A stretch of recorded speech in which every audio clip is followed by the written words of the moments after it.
নেতাজি সুভাষচন্দ্র বসুর অন্তর্ধান আজও রহস্যে ঢাকা।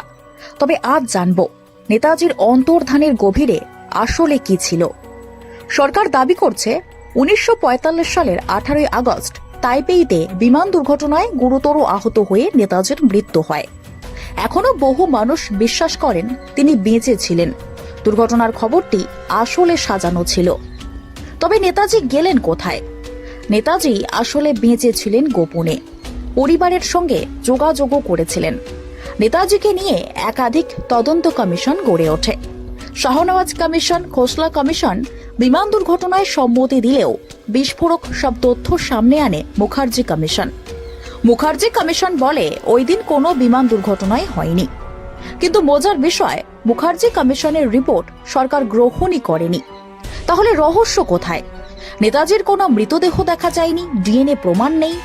একটি শক্তিশালী তত্ত্ব বলে তিনি রাশিয়ায় আশ্রয় নিয়েছিলেন এবং সেখানেই গোপনে বন্দী ছিলেন বা মারা যান। তবে রাশিয়াও এই ব্যাপারে মুখ খোলেনি। অনেকেই বলে আত্মগোপন করে তিনি সন্ন্যাসী হয়ে গিয়েছিলেন।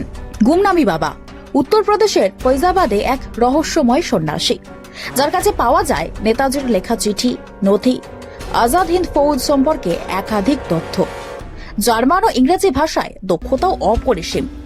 তবে বীর সুভাষ কেন সর্বত্যাগী সন্ন্যাসী হবেন তা নিয়েও প্রশ্ন ওঠে। ফলে এটাও চূড়ান্তভাবে প্রমাণিত নয়। নেতাজি যেন ইতিহাসের পাতায় এক প্রশ্নচিহ্ন হয়ে রয়ে গেছেন।